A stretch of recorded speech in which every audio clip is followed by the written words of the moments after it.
Son then? That's the question, right? Did he kill Toya by his hardcore training, right? Did he like, who knows? Making lost, one son hates him, or I guess two son hates him, but one son really hates him, right? The other son is like, maybe I should forgive him or something, and then the third son is dead, maybe.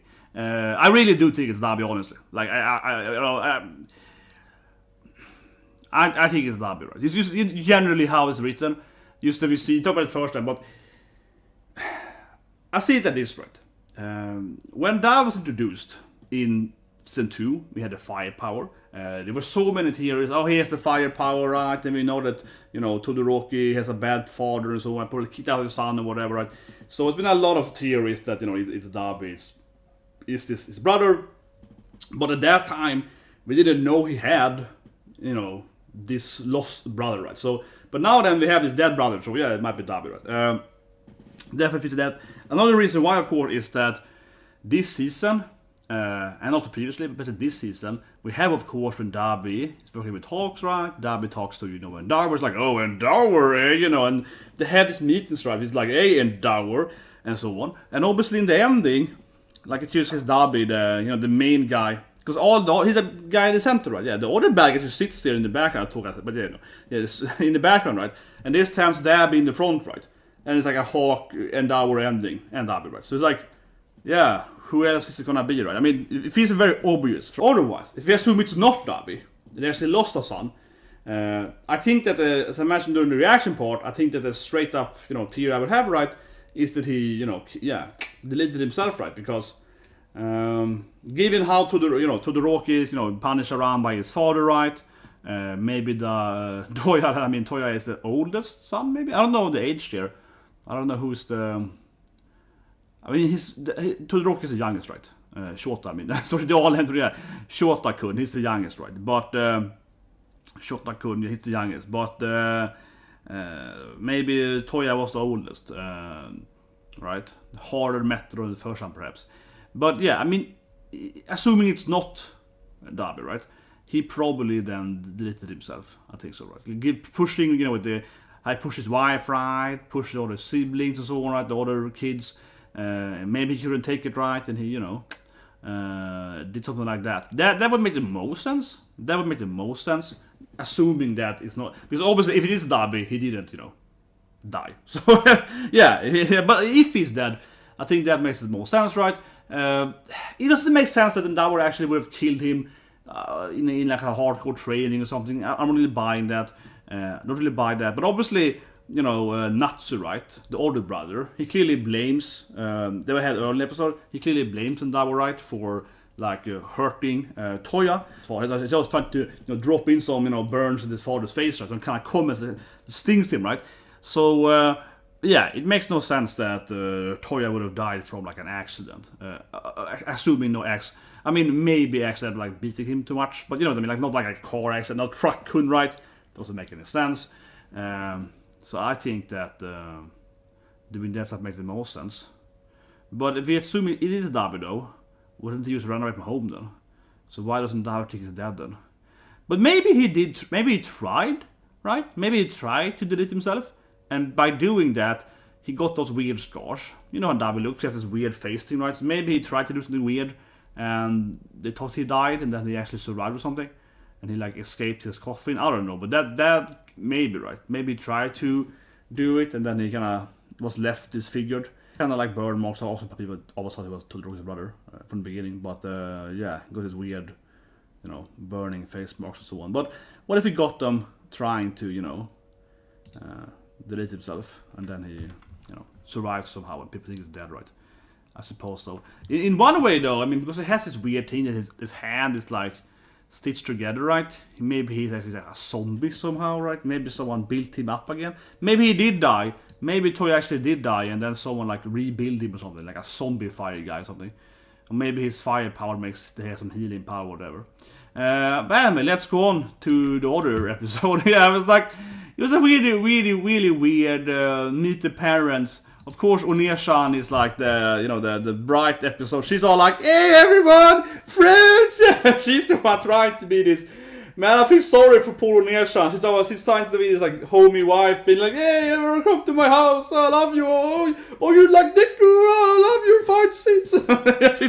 she's coming in and like, oh my god, Bakugo, you're so cute. Oh, come on, you know, let me hug you, boys. And yeah, she's coming in and trying to be this like super nice woman. Like, oh, you like my food, and yeah, we're gonna have a great family moments and so on, right?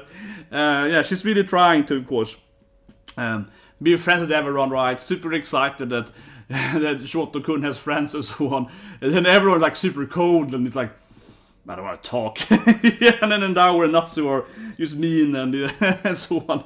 My god, it's an awkward episode. It's like, yeah, let's be friends. Yeah, and this poor woman is trying to be like, this is my brother. You want to say something? He's like, Natsu. Yeah. And then he just burns on his father's face and insults his father every time. And of course, Bakugo is all Tsundere being like, "Oh, you people are idiots! This is not how you solve family drama." I kind of like that the Bakugo kind of tried, you know, to interfere there later on, right? They picked up the dishes, and he kind of dropped a line there. It's like, "This is not how you resolve your family issues." Yeah, Bakugo is coming in there with some wisdom. They're trying to be friendshipy somehow. Of course, he can't really communicate in a good way, so you know how he is. He kind of drops it in like a weird, yeah.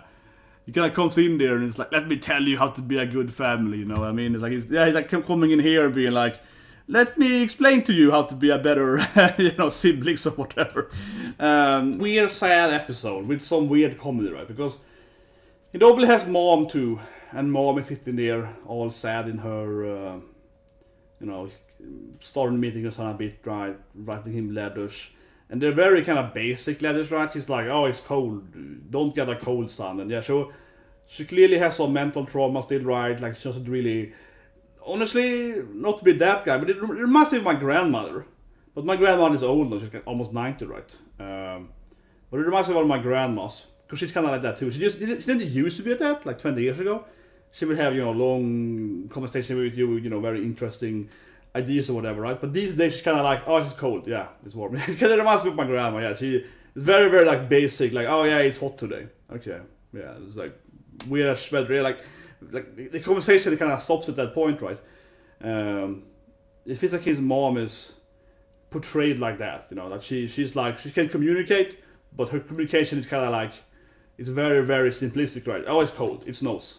It's like, yeah, wear clothes, it's cold. Like, very, very, like, like she has trouble, in her brain, so to speak, right? Trouble to kind of, I guess like trouble to, what would you call it? For an old person, it would be like Alzheimer's, right? But for a young person, I mean, his mom is like, what, 40 at most?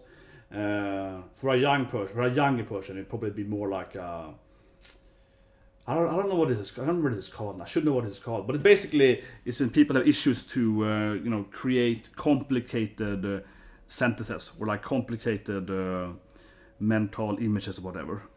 Yeah, and usually those people have problem with abstract thinking then. Which some people have because of this born like that, right? And some other people have it because of, like, for example, then some PTSD or some mental trauma, right? So in that sense, she sounds kind of like, I guess one way you could say it's like a childish way, right, to look at the world. Yeah, it's very, very simplistic. That can happen, right, from some PTSD drama and so on. But I think that's the point, probably. Right? Like her brain is still kind of like dysfunctional. Yeah, like it's very like it's cold. But on that being said, though, I do honestly wonder. I honestly do wonder though. Can she get a cold? Can he get a cold? I mean, they both have like freaking ice power, so I don't know if he even can get a cold, right? I mean, they both have like freaking ice bodies, especially her because she's pure ice, right? Like, can they even get a cold? And of course, early in the episode, we had a lot of Endower reflecting. So, while I like to complain in this anime, saying, oh, it's too much bad pacing, it's goddamn many flashbacks, and so on. This episode also had a lot of flashback in the beginning, right? Like, it was a flashback episode, it looks, right? But, I don't know. In this episode, I think it really works, though. Like, honestly, this is the episode where I think, if this whole season of, flashback deluxe, right? And recaps of scenes and so on, and this episode certainly had that too, but here it works though. This is the episode where I feel that the flashback and all the recaps is actually fitting perfectly to the story, right? Because the first half is mostly Endower, of course, reflecting over, oh, maybe I should have beaten my son and my wife, and my older son is dead, I guess, that comes to the end with Toya, but he's not reflecting over his dead son, I guess, but that comes in the end as a reveal, right? So, yeah, many episodes this season has had too much recap, right? Or too much flashbacks of old. And the thing is that, I want to say this thing, I'm talking about flashbacks in this season, I'm talking about, recap flashbacks, not, new flashback, but like this episode shows the, when the mom burns his face, right? So that's like a flashback really known, right? So it's like, recap flashback, right? That has been a curse this whole season, right? I mean, objectively be bad in this season, those kind of scenes, because it's a padding out the anime. But in this episode, I think they're perfectly fine, right? Because they actually fits the narration here to a large extent, right? He's in Endower, he's reflecting on what happened, thinking about the time, he pushed down his wife, and that time and he was puking, and so on and so on. It actually is like, this really fits for the character, and then going to home and so on. That being said, though, it still is too much of it, though. I think that's fair to say. I think it fits a lot better than what it did previous episodes, but it definitely still is like, I don't know, 5-6 minutes of this flashback, right? Maybe it could have been like 3 minutes. So it still is like, it's a lot of them, right? It still is too much, I would say. But it's more fitting, and it's more, this reflection on part of Endower trying to kind of decide what to do, and having some guilt and etc. right over his, earlier part of his life, right, when he was younger, and beat up his wife and so on, or etc. or similar, like that. It fits more, right? What I wish they would do, honestly, is that they could have done older scenes, right? That would have been the perfect thing, of course, if they actually had new flashbacks, right? Like older scenes, but that's the thing, though, that is very. I think that's the thing that people always wonder about with Endower. People claim X or Y or Z in the anime nor the manga. I don't think so. This never really explains that. But it's like, did he ever touch his wife like that more than once? Was it only this time when, at this classic flashback, right? In Todoroki's childhood thing? Or did it happen every day? It's never really, explained. And again here, by, doing the same flashback, right? They don't really add to that. They could have shown older, new flashbacks, right? Of them maybe arguing at the kitchen table or something. So they have some, that's kind of what I mean. It's potential there to kind of add on that scene when maybe, she's angry at him with her eating, maybe he tries to take her on a date or something, right? So when she gets angry at her and they fight or something, or, they could have added some extra fleshing out this flashback, right? Some other altercation between these two parents, right? And, showing him as a worse husband or as a better, perhaps, depending on where they actually want to go with it, right? What I mean, but they could have done, either way there. And instead they just kind of go with the same flashback, right? So it definitely is like, man, I think it's fine, this episode, but obviously I do wish that they actually would have added new stuff, right? And I could have, fleshed out their relationship. One thing I think they could have really added, which I would love to see, even if it wasn't in the manga, but like a filler adding out, I suppose, is that they could add when they were younger. That could be something. But they could add out, how they dated, right? How he met her. They obviously have like a quirk power marriage thing going on, and she knew that, so they kind of married, for power, right? But I think that could have been interesting. You're seeing a few minutes of them being in their early 20s, I guess, and she gives birth to maybe, the first, which maybe it's Toya, Natsu, or maybe it's onee-chan. But you know what I mean, like that could have been some, that could have been there instead. That would be really interesting if they add a little bit of like, their first marriage, or how they power broke, right? I mean, given that they are married by, quirk powers, maybe there's some agency, right? Maybe there's some connection, maybe some kind of system how you meet. Oh, I'm a fire, she's a nice woman, right? I guess in this kind of society, just like I have in real life in Japan, right? You have this like marriage, kind of, because the other companies in Japan have to, meet a spouse, right? So I could imagine they will have some kind of quirk spouse meeting, right? And so I think, honestly, I would like to see that. Him going as an 18-year-old to, like, the agency for quirk marriage, right? And they're like, so you're a fire guy. What wife do you want? Do you want to meet some, he's like, a nice wife. Could be interesting, right? So I think they could have added a few minutes, like kind of, filler flashback, and just adding out some, some random scenes together. I think it would be interesting to see at least. So that in my opinion would be the best thing, kind of, you know, giving up that stuff, right? But here we are. Generally, I think it's a good episode. Obviously, the reveal at the end is interesting. Is Toya actually dead? Is it Dabi or not, right?